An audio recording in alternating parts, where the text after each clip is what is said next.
Okay, I'll have our panelists respond to the three contributions we have on the floor. One relating to the question of the grassroots tradition, which Rodney himself was drawing upon and returning to.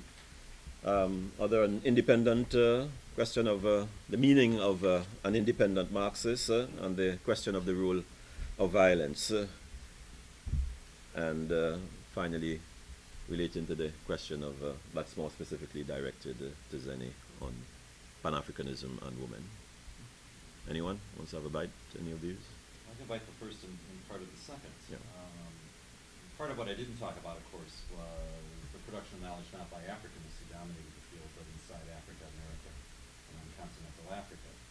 And there's a little bit more in the paper on that, because those histories are really quite different. The founding of African Study Centers is very different from the founding of Black Studies of Afro-American Jews in this time period, which tend to be from below and not from above. Those that are community-based, in a sense, are close to being grounded. Many of them do become ossified in some ways and become academic over this long delay.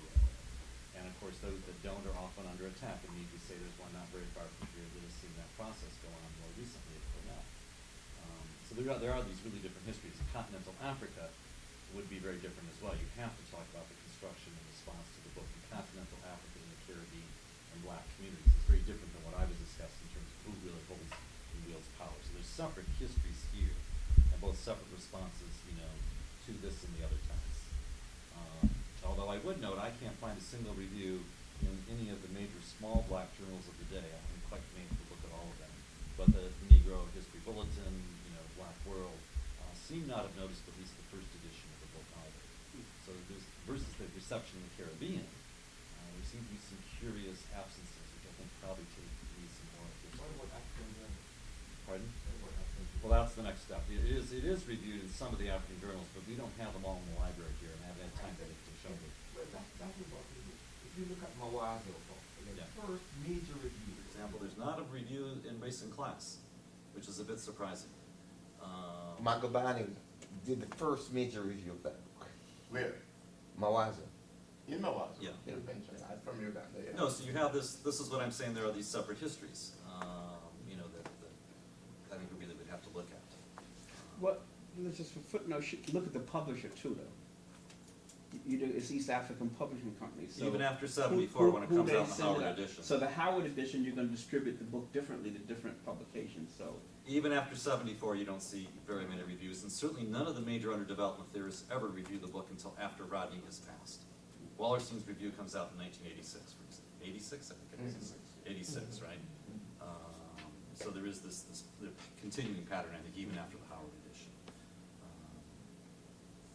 I could talk about the independent Marxism, but maybe someone else should tackle it. Go ahead. Let me, the independent Marxist thing. In the context of Guyana, this is a really difficult place. The two major parties were both Marxist-Leninists. The PPP was Marxist-Leninist, and the PNC declared itself Marxist-Leninist in 1974. Rodney's a Marxist.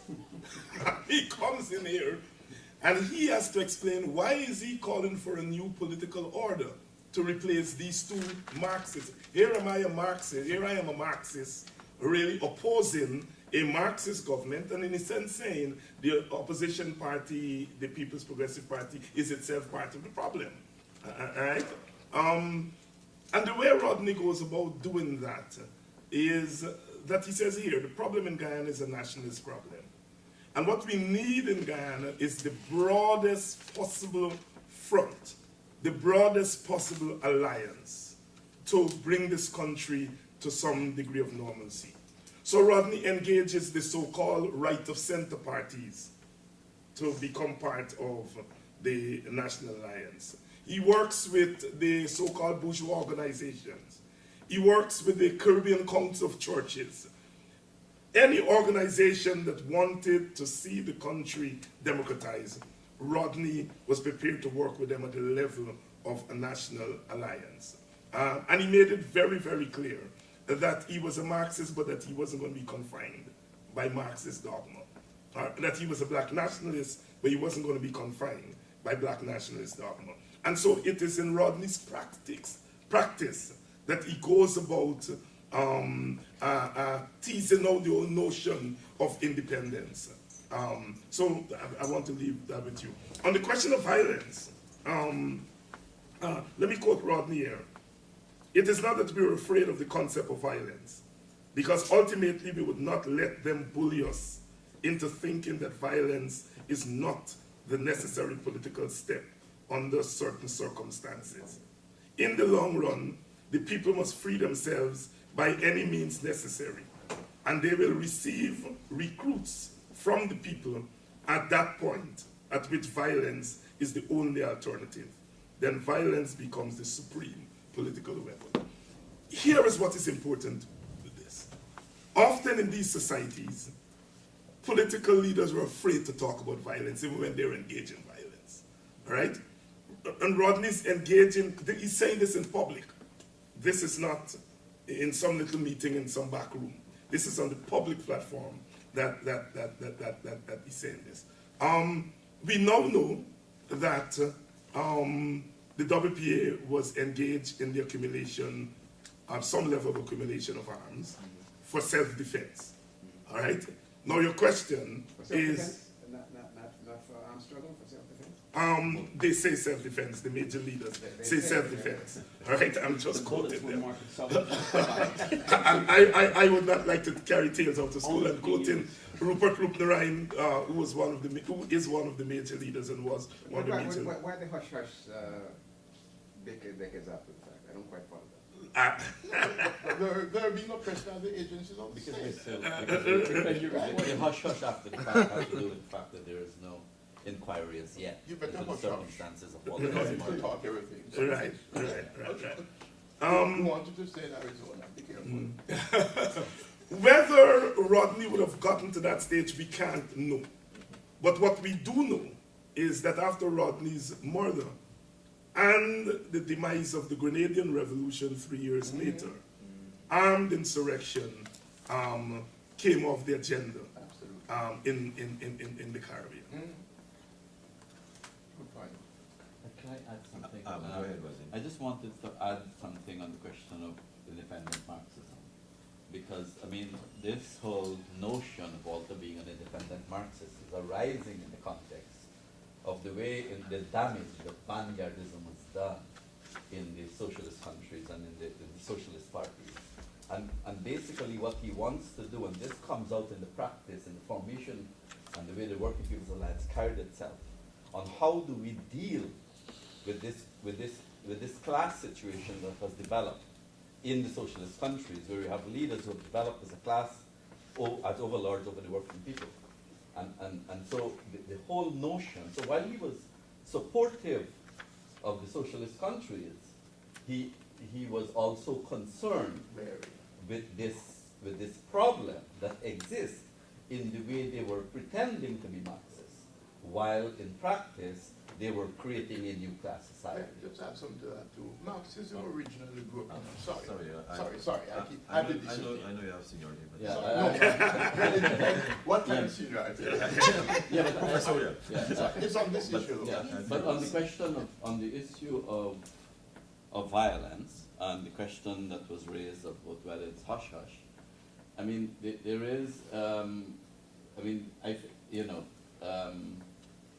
I think the intention, if I'm reading the intentions correctly, because I'm not in Guyana right now, is how do you speak fully on these issues in the context when these issues would have been brought out if there is a complete inquiry into the circumstances, into the period around which Walter Rodney was murdered. Exactly. And so the whole, what the WP was doing in that period is expected to come out as part of such an inquiry.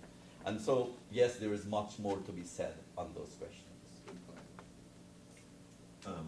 Firoz, Lapsley, Horace. But, I think Zen but has she a hasn't, question. Zen hasn't. Zen has a question to answer. No, Zen doesn't have a question to answer. I was just exhausting this before. No, but I'll come in after I can't Zen. have, No, I'm Zen has to have a fine. whole Go floor ahead. to herself. All right. Yeah, when it's See, time. my No, negotiation. she's just finishing this thing first and Yeah, moving to the and then we next come, topic. we come to It's Zen. topic release first. Huh? Okay, sorry, no, sorry, Zen. I No didn't see problem. you. Yeah. Oh,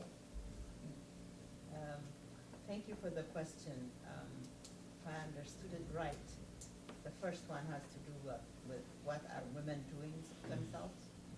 I must have miscommunicated because what I tried to say is that women, as critical as they might have been of the silences in how Europe underdeveloped Africa, have been carrying out, using the same message of looking back at the African past and what its gendered nature looked like, as well as the present.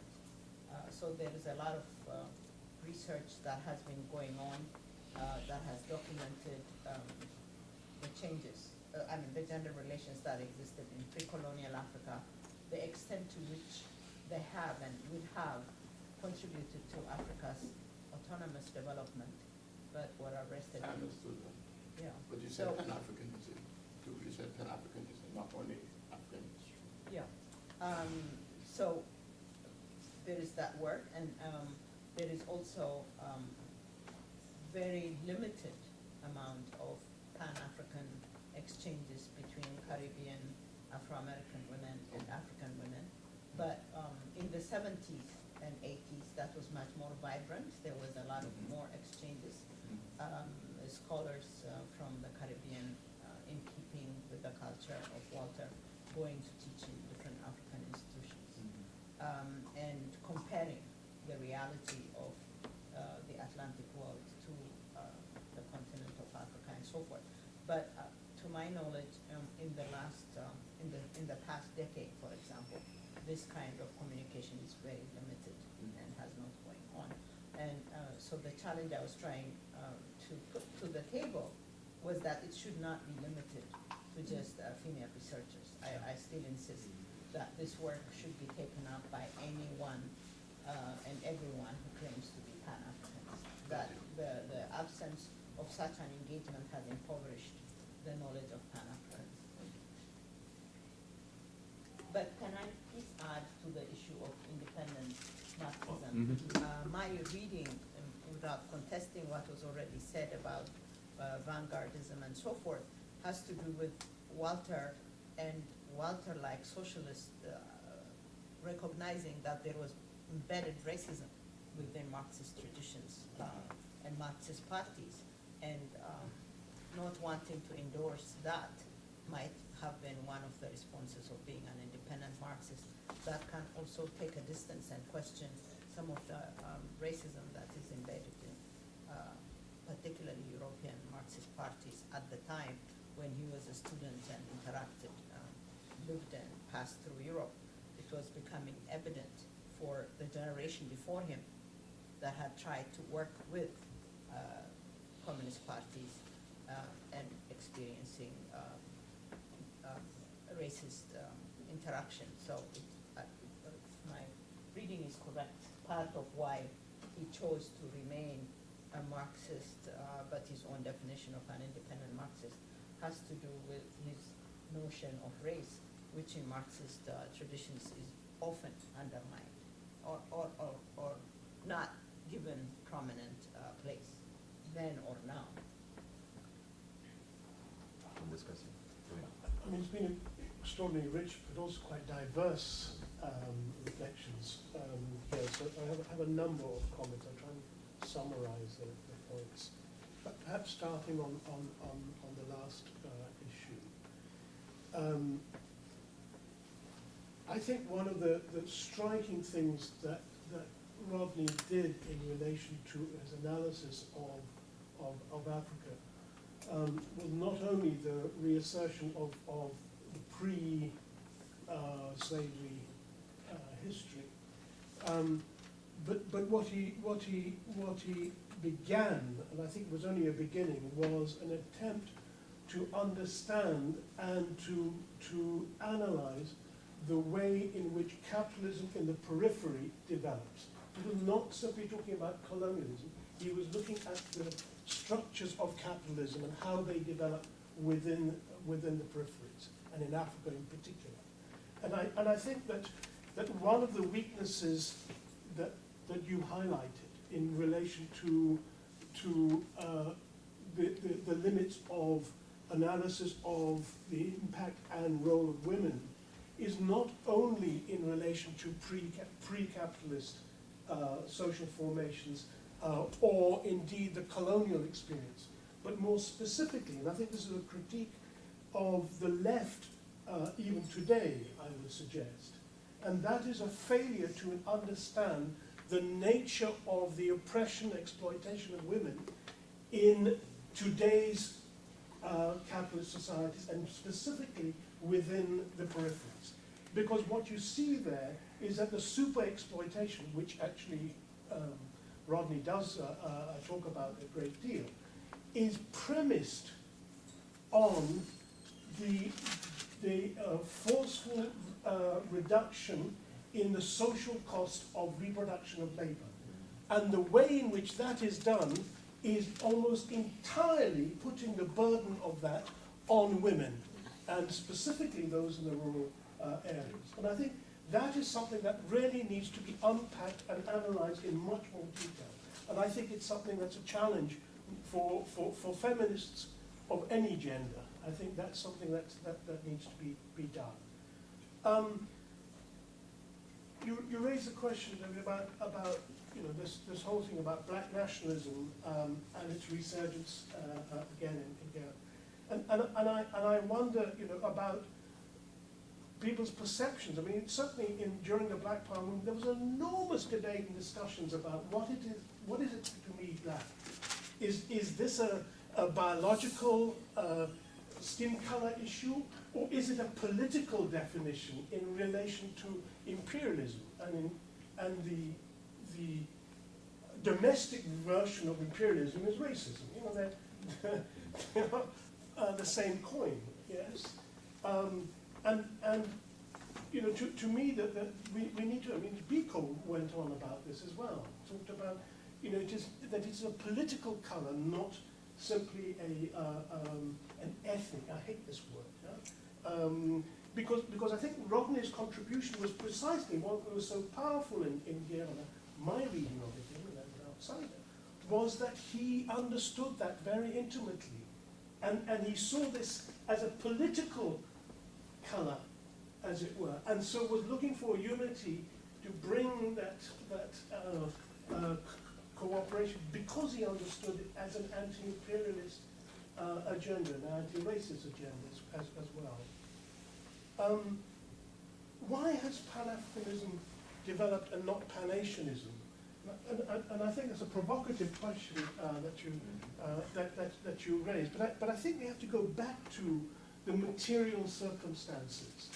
I mean, if one looks at the way in which imperialism invaded China or Southeast Asia or India or any other parts of that massive continent,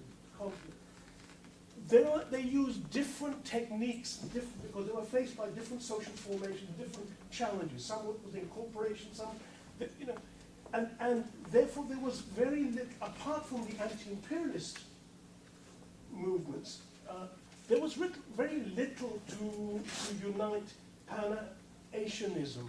Whereas in Africa, I think the assault on Africa, first of all, in terms of the devastating impact of slavery.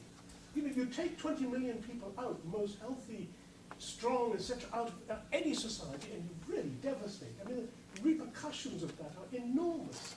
And I think that the imperial agenda on Africa actually created the unity, the potential unity. And then that's related to the fact that I think we have to stop looking at Africa as a geography. It had that definition in terms of how empires decide, but it is a history, and so it carried forward. What happened in the Caribbean was part of that history, and what happened in the Americas is part of that history. So I think, you know, we have to try and grapple with some of these definitions, black, African, what unites us, what Pan-Africanism is. They are historically located, and that's why I want to come back to the idea about the independent Marxism. The problem is that a lot of Marxism in the North has been dogma. It has been built on particular perceptions about their societies and how they perceive those. And the constant challenge has been to say, no, Marx was absolutely insistent. If you read Marx, you say it's absolutely insistent in terms of methodology that you start with the concrete. You start with a concrete analysis of concrete situation, the historical evolution of those situations. And it is out of that, and I think that's what was the stunning thing about Rodney, was that he was able to do that. He was not willing to actually, if you look at how Europe, there is elements of dogma coming in every now and then, but given the immense task that he faced, I think it's remarkable that he actually wanted to grapple with the actual reality, the actual history, and to understand how it operated. I don't want No, you whole won't be allowed discussion to actually. about violence. You have the next session. You have the next session. Or I'll have to take you off from your. But there were just so many things here. Okay. Thank you so much. I would invite, well, there were a number of other hands on the floor, I know, previously. Campbell. Professor Campbell? Yes. you would like to say Yeah, thank you. I wanted to raise some of the points that were raised earlier, and in fact, Feroz has just covered one of them about Pan-Asianism. I want to return to it. But in Bill's presentation, I think that what came out of Bill's presentation was a pessimistic conclusion about Africa. And the general pessimism that came out was a critique of what I consider to be certain trends in African intellectual culture that I don't see. So I think that there is something else going on in Africa, and if one is looking for intellectual development only in the university, one might not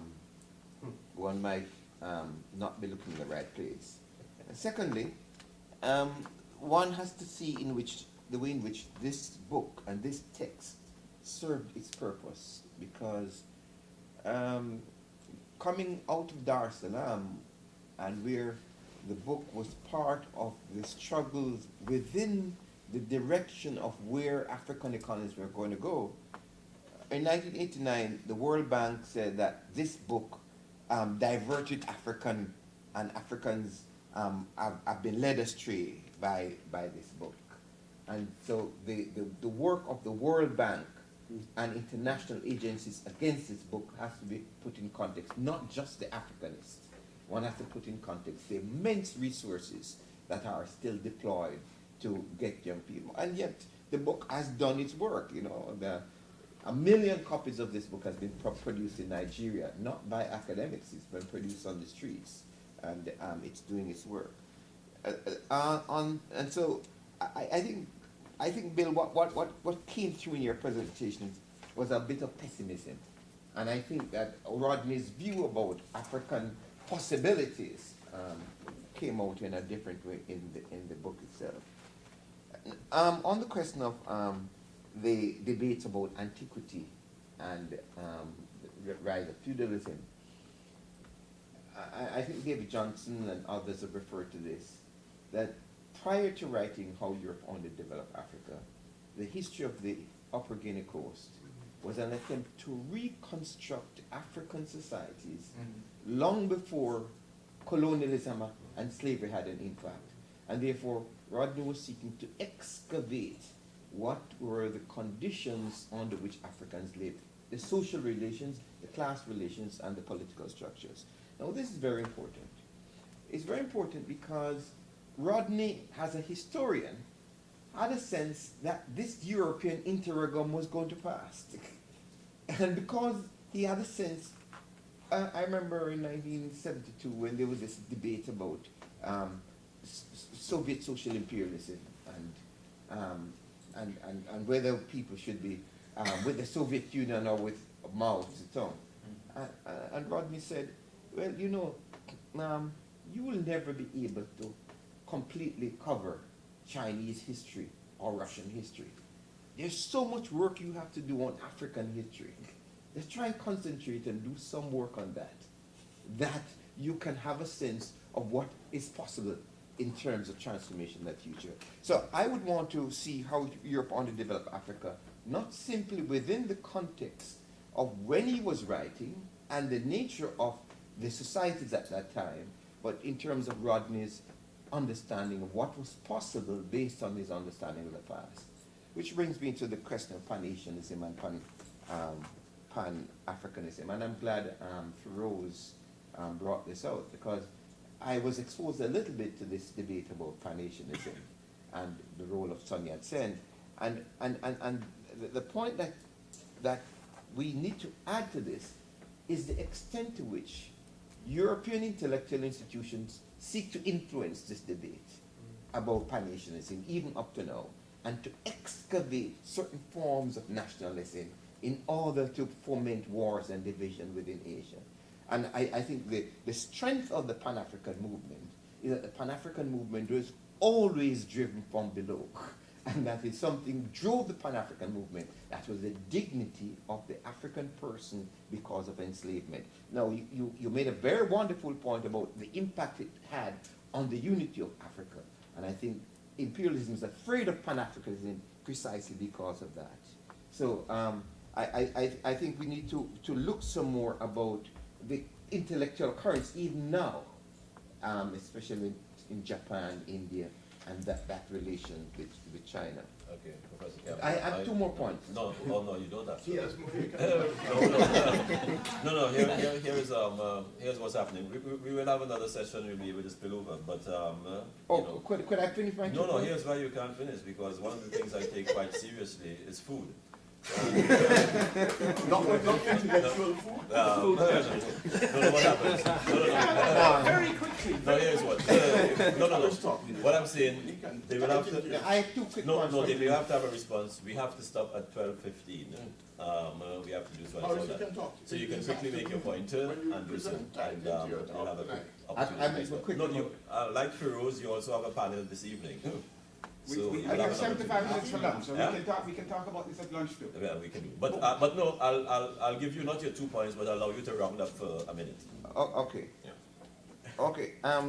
On the point of Zens, I think the question of patriarchy and what the contributions have been by certain African feminists, I didn't think you took that into consideration in terms of the wonderful insights about the matricentric production unit and some of the possibilities that came from the matricentric for conceptualizing family, society, spiritual relations. So it takes the debate about the relations in Pan-Africanism beyond the feminism of Western Europe. I could say more about that, but I don't have time. The last point I would want to make is with David Hinds and about the formulations you use about Indians and Africans in Guyana. It made me uncomfortable because in the history of the Guyanese working people, Rodney was very explicit that the antagonism between the African and Indian workers came because of specific ideological provocations by the capitalist class. And Rodney did not speak about racial identities. He talked about racial consciousness, racial organization, and racial formations. And I think the question of the capitalist formation within Guyana was not sufficiently developed in your presentation, in the impact of capitalism. Huh? Well, no, Yeah, I will have to allow no more questions or comments, but I will allow opportunity. I'm applauding you, Chairman. For any response. I respect the Food has been cooling for 20 minutes next door, that's one of the problems. But we can allow a response, and of course this conversation can continue at lunch also, but I would like to give you all an opportunity if there's any. Okay, let me very briefly, I agree Pan-Asianism never developed partly because of different conditions, as you said, and it was an elite-driven project in some form. But there is also the very real issue of the Japanese using Pan-Asianism to legitimize their colonial domination of Asia. That's a very, and the other thing is that you cannot look at Asia as a continent. I mean, this is madness looking at the world through the eyes of Europe. It's like analyzing an elephant through the eyes of an ant. Because you know, we have 70% of the world's population. The extraordinary diversity in Asia, you can't put that in the continent. That's one point. The other point you mentioned about Rodney discussing the African evolution, pre-colonial, and I think it's true, but I think it is also, he was limited by the time, because when you're talking about reconstructions of Indian history or Ottoman history and so on, by Halil Nalchik for Ottoman history, Irfan Habib for Indian history and so on, at the same time, they were all looking at why these countries did not develop into capitals. Right? I mean, the whole point was not looking for indigenous dynamics of society. And that is carried on even today by people like Kenneth Pomeranz, The Great Divergence. I think China would have a more perfect market society than England, but then Europeans discovered America. And then, of course, there is our own, the most prolific economic historian of India, Tirthankar Roy, whom I call our own Neil Ferguson. Because what he said was India became poor, to say that India became poor due to colonization, and I'm quoting him, is poor economics and bad history. And this is, of course, a book which is being, again, taught in this university by a distinguished professor of anthropology. Except I can only hope that he prescribed it without reading it. Because the title of the book is India and the World Economy. I'll leave it at that.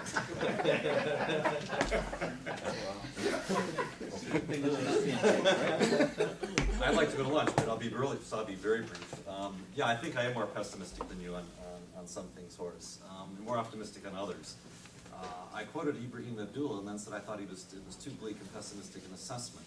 But I think most of the assessments of African institutions and producers of knowledge would say we're in a worse situation now because of structural adjustment than 25 or 30 years ago.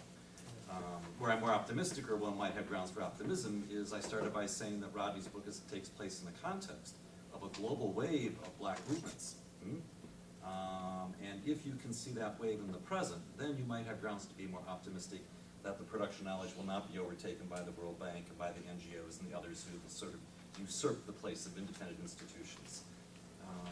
And just one last point I'd make is that if we're going to talk about how Europe underdeveloped Africa and where that text might have led in feminism, I would think that Marxists have always had a difficult time with non-wage labor.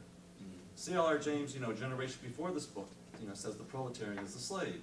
What one might have expected in this book and what comes after is greater attention to the way unwaged labor, and particularly women's labor, has undergirded the development of colonialism and capitalism, and that, I think, is one of the challenges that's not taken up, and I think one of the challenges that Zen was pointing at. We can't celebrate pre-colonial women without looking at what happens under slavery and colonialism, and I think that's something we would have liked to have seen and we've not seen much of.